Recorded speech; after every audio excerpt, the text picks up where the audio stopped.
السلام علیکم معزز ناظرین، آج ہم بات کرنے والے ہیں سیزن 5 کے ایپیسوڈ نمبر 3 کے بارے میں۔ پچھلے 2 ایپیسوڈ چینل پر آلریڈی اپلوڈ ہیں، اگر آپ نے نہیں دیکھے تو پہلے آپ ان کو دیکھ لیں تاکہ کہانی کو سمجھنے میں آسانی ہو۔ اس ایپیسوڈ کے آغاز میں دکھایا جاتا ہے اورہان اپنے سپاہیوں کے ساتھ آگے بڑھ رہا ہوتا ہے اور اپنے سپاہیوں سے کہتا ہے، ہوشیار رہنا، اب تک ہم بہت سے لوگوں سے جنگ کر چکے ہیں، لیکن سنجاق کے لوگ بہت مختلف ہیں، کچھ لٹیرے تو کچھ قاتل ہیں، ان میں سے کئیوں نے تو اپنے والدین کو تک ذبح کر دیا، وہ کسی کی بھی پرواہ نہیں کرتے۔ تب ایک سپاہی پوچھتا ہے، وہ آپ سے ابھی تک نہیں ملے شہزادے؟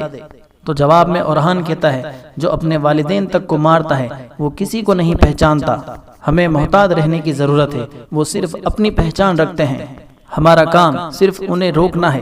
ناظرین، اس کے بعد یعنی شہر میں دکھایا جاتا ہے چھوٹا بچہ جو کہ جیرکوتائے کا ہوتا ہے، وہ بازار میں دوڑ لگا رہا ہوتا ہے، جبکہ فاطمہ اس کے پیچھے ہوتی ہے اور اسے پکارتے ہوئے کہتی ہے، رکو جیرکوتائے رکو، جبکہ جیرکوتائے بھاگتے ہوئے کہتا ہے، میں تمہیں ایسا نہیں کرنے دوں گا۔ ننھے جیرکوتائے کے سامنے جو بھی سامان آتا ہے وہ اسے پھینکتا چلا جاتا ہے۔ بھاگتے بھاگتے وہ ایک آدمی سے جا ٹکراتا ہے اور اس آدمی سے کہتا ہے، اگر مجھے اس خاتون نے پکڑ لیا تو بہت برا ہوگا۔ اس کے ساتھ ہی وہ اس شخص کے پیچھے چھپ کر کے فاطمہ سے اپنے آپ کو بچانے کی کوشش کرتا ہے۔ فاطمہ اس سے کہتی ہے، بزدل، وہاں کیوں چھپتے ہو؟ باہر آؤ، اگر اس حالت میں عثمان صاحب تمہیں دیکھتے تو وہ کیا کہتے؟ جواب میں جیرکوتائے کہتا ہے، میرا نام جیرکوتائے ہے، میں کسی سے نہیں ڈرتا۔ عثمان صاحب کا نام سن کر کے وہ شخص فاطمہ سے پوچھتا ہے، کیا آپ عثمان صاحب کو جانتی ہیں؟ میں ان سے ملنا چاہتا ہوں۔ اس کے جواب میں فاطمہ کہتی ہے، یہاں کوئی بھی ایسا نہیں ہے جو عثمان صاحب کو نہ جانتا ہو، لیکن تم ہوشیار رہنا، عثمان صاحب واقعی میں غصے والے آدمی ہیں، ان کی موجودگی میں سوچ سمجھ کے بات کرنا۔ یا پھر یہ کہنے کے ساتھ ہی وہ گلا کاٹنے کا اشارہ کرتی ہے۔ اس پر شخص کہتا ہے، میں نے کبھی بھی ایسا نہیں سنا۔ تو فاطمہ کہتی ہے، یقیناً تم نے نہیں سنا ہوگا، ان کے غضب کا سامنا کرنے والے زندہ نہیں رہتے، اپنے سر کی حفاظت کرو۔ اس کے ساتھ ہی جیرکوتائے جب وہاں سے بھاگنے لگتا ہے تو فاطمہ اسے پکڑ لیتی ہے اور اس سے کہتی ہے، رکو، یہاں آؤ، تمہارا ختنہ ہوگا۔ اس کے ساتھ ہی خواتین اس بچے کو لے کر کے آگے چل پڑتی ہیں اور وہ بچہ مسلسل چلا رہا ہوتا ہے، چھوڑ دو مجھے، چھوڑ دو، میں ختنہ نہیں کروانا چاہتا۔ اس کے ساتھ ہی فاطمہ سے ملنے والا شخص ایک لمحے کو یاد کرتا ہے جب اس کے ساتھی نے اس سے کہا تھا، وقت آنے پر تم عثمان کے پاس جاؤ گے، یہ جیرکوتائے کا تعویذ ہے اور یہ تم اسے دو گے۔ دوسری طرف مرکزی کمرے میں ملعون خاتون عثمان صاحب سے کہتی ہیں، ہم دعوت کے لیے تیار ہیں حضور، سب لوگ آ چکے ہیں، سب کچھ تیار ہے، بھوکوں کو کھانا کھلا دیا گیا ہے اور جن کے پاس سامان کی کمی تھی ان کو سامان پہنچایا گیا ہے۔ یہ سن کر کے عثمان صاحب کہتے ہیں، ماشاء اللہ ملعون، ماشاء اللہ۔ پھر ملعون خاتون کہتی ہے کہ جب لوگ سنیں گے کہ آپ آ رہے ہیں تو وہ بہت خوش ہوں گے، ایسا لگتا ہے مانو سب لوگ اسی وقت کا انتظار کر رہے ہوں۔ یہ کہنے کے ساتھ ہی ملعون خاتون عثمان صاحب کو چوغا پہنا دیتی ہیں۔ عثمان صاحب کہتے ہیں، ٹھیک ہے، میں فتح سے لوگوں کو خوش کرنا چاہتا تھا، لیکن ابھی کے لیے یہ ممکن نہیں ہے، چلو ابھی تو دعوت کے لیے چلتے ہیں تاکہ لوگ تھوڑا خوش ہوں۔ یہ کہنے کے ساتھ ہی عثمان صاحب ملعون سے محبت کرتے ہیں۔ دوسری طرف اورہان اپنے سپاہیوں کے ساتھ جنگل میں مسلسل آگے بڑھ رہا ہوتا ہے۔ اسی لمحے 2 وحشی درختوں سے رسیوں کے ذریعے نیچے آ پڑتے ہیں۔ یہ دیکھتے ہی اورہان کہتا ہے، سپاہیوں، ہوشیار، یہ ایک گھات ہے۔ یہ کہتے کے ساتھ ہی اورہان اپنی تلوار کو بے نیام کر لیتا ہے اور وہ تمام گھوڑوں سے نیچے اتر آتے ہیں۔ دیکھتے ہی دیکھتے انہیں چاروں طرف سے بہت سارے وحشی گھیر لیتے ہیں۔ انہیں دیکھ کر کے اورہان کہتا ہے، اللہ اکبر۔ یہ کہنے کے بعد ہی اورہان اور اس کے سپاہی ان وحشیوں پر حملہ کر دیتے ہیں۔ اورہان کو بہادری سے لڑتا دیکھ ان کا ایک ساتھی کہتا ہے، یہ بہت اچھا جنگجو ہے۔ تو پاس والا بولتا ہے، ہم نے اس طرح کے کئی بہادر جنگجو دیکھے ہیں، میں اس سے رحم کی بھیک منگواؤں گا۔ یہ کہنے کے بعد وہ وحشی آگے بڑھتا ہے اور اورہان پر حملہ کر دیتا ہے، لیکن اورہان اس کی ایک بھی چال کو کامیاب نہیں ہونے دیتا اور ایک لات مار کر اسے زمین پر گرا دیتا ہے، جبکہ اورہان کے ساتھی بھی وحشیوں کا بھرپور مقابلہ کر رہے ہوتے ہیں، لیکن وحشی بھی ان پر تابڑ توڑ حملے کر رہے ہوتے ہیں۔ اورہان اور اس کے مخالف بھی ایک دوسرے پر لاتے اور مکے برسا رہے ہوتے ہیں۔ جو آزمائش کے دوران وہ وحشی اورہان سے کہتا ہے، تم مجھ سے رحم کی بھیک مانگو گے؟ جواب میں اورہان کہتا ہے، مرنے سے پہلے کبھی نہیں۔ یہ کہنے کے ساتھ ہی اورہان اس وحشی کو زوردار ٹکر لگاتا ہے۔ وحشی کے جوابی وار میں اورہان کا بازو زخمی ہو جاتا ہے۔ یہ دیکھ کر کے اورہان غصے سے لال ہو اٹھتا ہے۔ اور اپنے اگلے ہی وار میں اس وحشی کا بازو بھی زخمی کر دیتا ہے، جبکہ دوسرے وحشی اورہان کے ساتھیوں پر حاوی ہوتے ہی جا رہے ہوتے ہیں اور اکثریت کے گلوں وحشیوں کے ہتھیار ہوتے ہیں، مگر اورہان اس وحشی کو قابو میں کر اپنی تلوار اس کے گلے پر رکھ دیتا ہے۔ کچھ دیر کے بعد چاروں طرف سناٹا چھا جاتا ہے اور تمامی لوگ بالکل پرسکون ہو جاتے ہیں۔ وحشیوں کا سردار اورہان سے پوچھتا ہے، کون ہو تم اور یہاں کیا کر رہے ہو؟ اس کے جواب میں اورہان کہتا ہے، میں آپ کے قائد سے بات کرنا چاہتا ہوں۔ اس کے جواب میں دوسرا وحشی کہتا ہے، ہمارا کوئی بھی قائد نہیں، ہم سب برابر ہیں۔ اور اورہان سے اس کا نام پوچھتا ہے تو اورہان گرجتے ہوئے کہتا ہے، میں سردار عثمان کا بیٹا اورہان ہوں۔ یہ سن کر کے وحشی کہتا ہے، اچھا تو تم ایک سردار کے بیٹے ہو، تمہارا مقام ہمارے دروازے سے ہو کر نہیں گزر سکتا۔ اورہان پوچھتا ہے، تو پھر داخل ہونے کے لیے کیا چاہیے؟ تو وحشی کہتا ہے، سب سے پہلے تم اپنی تلوار اور لباس ہٹاؤ گے، اس کے بعد تم اس دروازے سے داخل ہو سکتے ہو۔ یہ سن کر کے اورہان کہتا ہے، جس بندے پر گھات لگائی اسے تلوار چھوڑنے کا کہتے ہو؟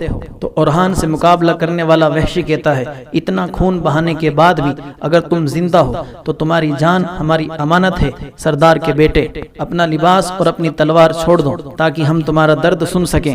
یہ سن کر کے اورہان ایک سوچ میں گم ہو جاتا ہے۔ ناظرین، اس کے بعد اس ڈرامے کے اہم کردار یونس ایمرے کو دکھایا جاتا ہے، جو اپنے ہاتھ میں چھڑی اٹھائے اپنے ساتھیوں کے ساتھ یعنی شہر میں آگے بڑھ رہے ہوتے ہیں۔ ان کا حلیہ بالکل شیخ ادا والی جیسا دکھائی دیتا ہے۔ اسی دوران وہ خواتین ننھے جیرکتائے کو لے کر کے وہاں پہنچتی ہے تو وہ چلاتے ہوئے کہتا ہے، میں خطرہ نہیں کرواؤں گا، میں ایسا نہیں ہونے دوں گا۔ اس کے بعد ایک اور کھڑے اپنے ہم عمر بچوں کی جانب بڑھتے ہوئے کہتا ہے، قربان ہونے والے مویشوں کی طرح کیا دیکھ رہے ہو؟ بھاگو بھاگو، وہ ہم سب کو قربان کرنا چاہتے ہیں۔ اسی لمحے بوران بھی باہر آتا ہے اور بلند آواز سے کہتا ہے، دستور عثمان بے۔ یہ کہنے کے بعد عثمان صاحب ملعون خاتون کے ساتھ خیمے سے باہر آتے ہیں اور سینے پر ہاتھ رکھ کر کے سب کو سلام پیش کرتے ہیں۔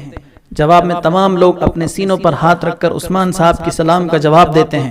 جیسے ہی عثمان صاحب آگے بڑھتے ہیں تو ننھا جیرکتائے عثمان صاحب کی طرف دوڑ لگاتا ہے اور ان سے کہتا ہے، مجھے بچائیں حضور، مجھے بچائیں۔ یہ دیکھ کر کے آلگون خاتون بھی جیرکتائے کو آواز لگاتے ہوئے اس کے پیچھے جاتی ہے۔ عثمان صاحب ننھے جیرکتائے سے محبت کرتے ہوئے کہتے ہیں، تمہیں ڈرنے کی ضرورت نہیں ہے بیٹا، میں تمہارے ساتھ رہوں گا۔ جواب میں ننھا جیرکتائے کہتا ہے، میں کسی چیز سے نہیں ڈرتا حضور، میں صرف اپنے بابا کا انتظار کر رہا ہوں، میں اپنے بابا کے آنے سے پہلے سنت پوری نہیں کروانا چاہتا۔ یہ سن کر کے عثمان صاحب غمگین ہو جاتے ہیں اور اس سے محبت کرتے ہوئے کہتے ہیں، اچھا تو ایسا ہے، ہاں میری بات سنو، میں تم سے وعدہ کرتا ہوں بابا کی واپسی تک سنت کو ملتوی کرتے ہیں۔ یہ سن کر کے ننھا جیرکتائے بہت خوش ہوتا ہے اور عثمان صاحب کے گلے لگ جاتا ہے، جبکہ اپنے ساتھی جیرکتائے کے بارے میں سن کر بوران کے بھی آنکھوں میں آنسو چھلک اٹھتے ہیں۔ اس کے ساتھ ہی قبیلے کے لوگ عثمان صاحب زندہ باد، عثمان صاحب زندہ باد کے نعرے بلند کرتے ہیں۔ تو عثمان صاحب آگے بڑھ کر کے ان تمام لوگوں سے ملتے ہیں، جبکہ دور کھڑے یونس ایمرے ان سب منظر کو دیکھ رہے ہوتے ہیں۔ اس کے بعد عثمان صاحب کہتے ہیں، اب یہاں آئے، ہم اپنے گھوڑوں اور تلواروں کے ذریعے بہت ساری فتوحات کی جانب بڑھیں گے۔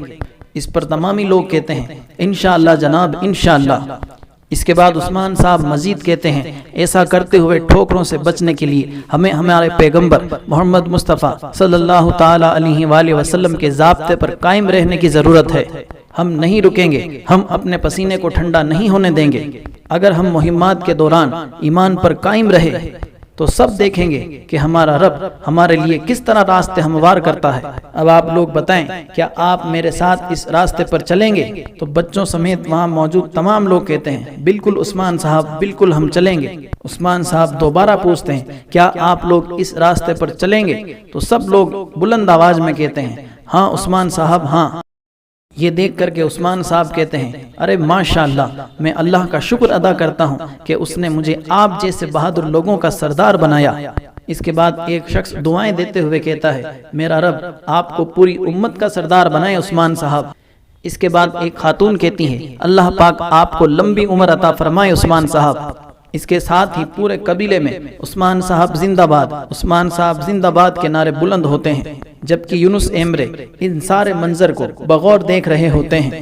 اس کے بعد تمام لوگ کھانے کے لیے دسترخوان پر بیٹھ جاتے ہیں، جبکہ یونس ایمرے اپنے ساتھیوں کے ساتھ رخ بدل کر کے بیٹھ جاتے ہیں۔ اس کے بعد عثمان صاحب بوران سے کہتے ہیں ہماری روح خوشی سے بھر جائے، اس طرح گاؤ، چلو گاؤ بوران۔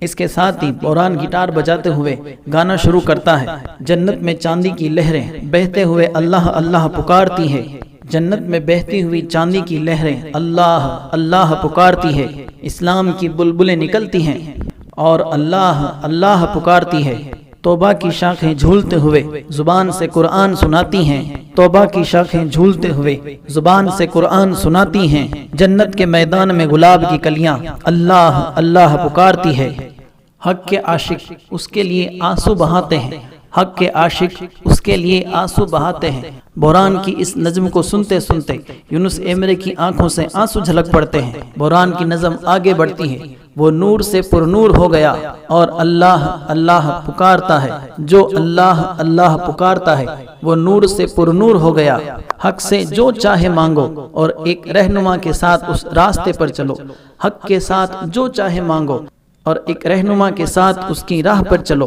بلبل کو گلاب سے عشق ہو گیا اور وہ اللہ اللہ پکارتی ہے، مسکین یونس کل کا انتظار نہ کرو، آج ہی کل کا حساب دو، مسکین یونس کل کا انتظار نہ کرو، آج ہی کل کا حساب دو، کل حق کے دیوان میں اللہ اللہ پکارو۔ بوران کی نظم کو سن کر سب لوگ بہت زیادہ محظوظ ہوتے ہیں۔ عثمان صاحب کہتے ہیں کتنی حکمت والا کلام ہے، اللہ کا شکر ہے کہ ہم نے اسے سنا۔ ملہون خاتون کہتی ہیں ہم نے سنا اور بہت بار سنا لیکن ایسا نہیں سنا۔ عثمان صاحب پوچھتے ہیں بوران یہ کس کے الفاظ ہیں؟ تو بوران کہتا ہے نہ اس کی کسی نے آواز سنی نہ کسی نے اسے دیکھا، اسے عاشق یونس کہتے ہیں۔ یہ سن کر کے عثمان صاحب کہتے ہیں ارے ماشاءاللہ ماشاءاللہ، یہ اس عاشق یونس کے الفاظ ہیں۔ یہ سنتے ہی یونس ایمرے اپنے ساتھیوں کے ساتھ وہاں سے چلے جاتے ہیں اور پریشان ہوتے ہوئے کہتے ہیں شہرت آفت ہے، شہرت آفت ہے، واللہ آفت ہے۔ دوسری طرف بائندر عثمان صاحب کے پاس آ کر کے کہتا ہے ایک تاجر آپ سے بات کرنا چاہتا ہے۔